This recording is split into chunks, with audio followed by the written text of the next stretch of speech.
I think I have something you want to see. Check this out. This exceptionally low-quality video clip is surprisingly relevant to today. Along with a new line of professional Power Mac G3s, Apple's first server-based product, more Microsoft products for Apple's, and software that turns your Mac into a Sony Playstation. Joining us now live from San Francisco to talk about the ramifications of all this on his company is Apple Interim CEO Steve Jobs. Did you catch that? They're talking about Sony Playstation Emulation in 1999. So, and you know, you mentioned also this new product from Connectix, which lets your Mac play Sony PlayStation games. Again, you can't even get this on Windows at this point. This feels more relevant than ever before in light of Nintendo suing the popular emulator Yuzu. If you don't care about the backstory and just want to see the emulator in action, use the chapters. Connectix VGS has a level of infamy and is probably the most important lawsuit in the history of not only Mac gaming, but emulation as well, as it went to the U.S. Court of Appeals 9th Circuit in the case Sony v. Connectix, and we'll get there later.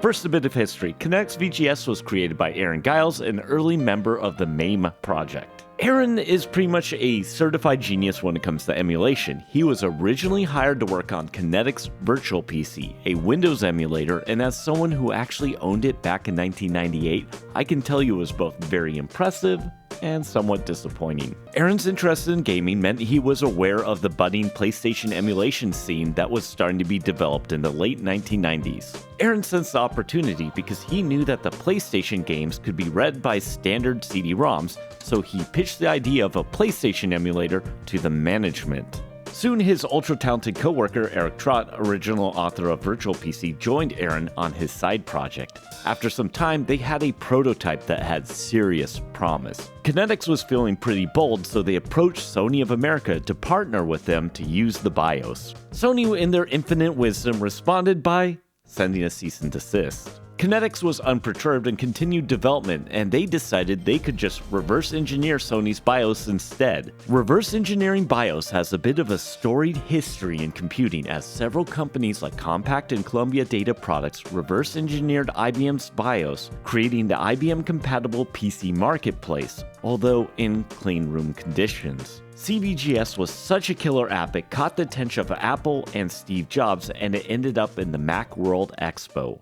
It's the most popular game machine in the world. Wouldn't it be great if we could play some of those titles too? Well, at Macworld today, Connectix is introducing the Virtual Game Station. It is software.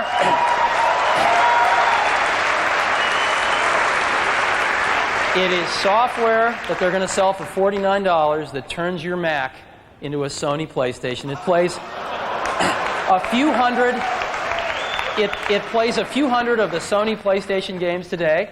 Of course, this put Sony on high alert, who stepped up legally and got a court-ordered preliminary injunction against Connectix from selling its Virtual Game Station. Speaking as someone who actually was able to buy a legit copy of the Virtual Game Station before Sony's injunction, it was mind-boggling. My PowerBook G3 could play Sony PlayStation games on the go, and this was in 1999. However, this injunction led to rampant piracy of CVGS as people clamored to get the experience. You can read the entire opinion by Judge Charles A. Leger online, but let me summarize it. Full disclosure, I'm not a lawyer, but it might surprise some, I can read. Sony's claim was that its copyright for its basic input-output system, BIOS, was violated during the reverse engineering process as it was copied off a PlayStation in order to understand how it worked. The court found that Connectix's copying of the Sony BIOS for the purpose of reverse engineering constituted fair use under the Copyright Act. The court emphasized that copyright law protects expression, not ideas, procedures, or functionalities embedded within a software program.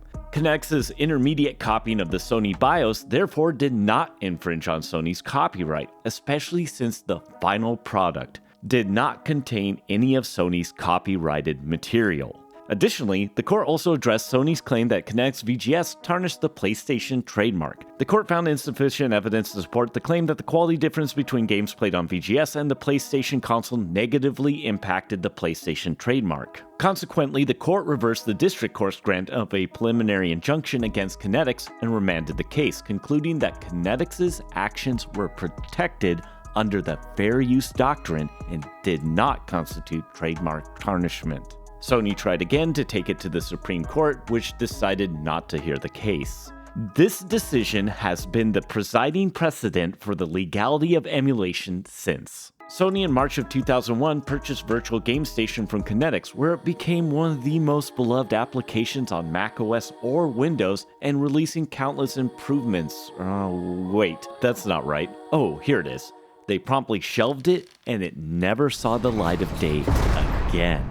By 2003, Connectix would be mostly defunct, with properties like QuickCam being sold to Logitech and Virtual PC being sold to Microsoft. Aaron would go on to have a very long career as a Windows kernel developer at Microsoft. Eric continues to work at Microsoft till this day. Connectix VGS was and still is very impressive, as it emulated the Sony PlayStation library nearly perfect and loaded games faster than the PlayStation. You can still download it today on abandonware websites like Macintosh Garden and the Macintosh Repository, and use the mod chip hack version that allowed for burned copies of games to be played. Obviously, Sony didn't like this. Also, there is a Windows version, and it's on archive.org, but as a Apple-focused channel, I'm not going to demo it. Once installed, we can take a PlayStation game and enjoy it. VGS is efficient. It doesn't take much to run it. The target computer was the original 233 MHz iMac G3.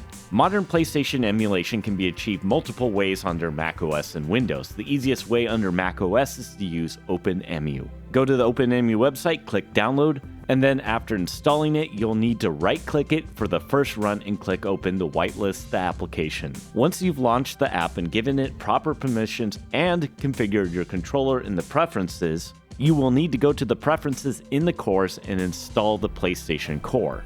Just click install and it'll do its thing. The last piece you'll need is the PlayStation BIOS for this to work, which you'll have to find on your own. Places like archive.org are a good place to look for them. As we established earlier in the video, Sony owns the rights to the BIOS. Drag in the BIOS file into the OpenEmu window and any games you would like to add to your library, and now you're ready to play Sony PlayStation games on your Mac. You can easily create your own ISOs of your games using a drive like Apple's SuperDrive, which I have an entire video on. There are also standalone emulators like DuckStation that allow for much better graphics than the original PlayStation was ever capable of. And eventually I'll get around to making a tutorial for this emulator as well.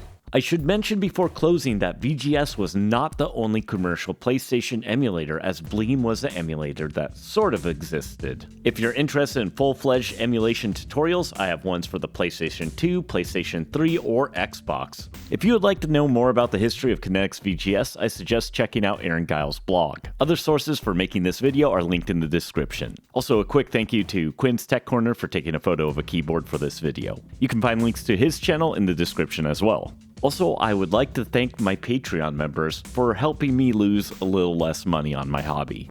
Cheers and thanks for watching.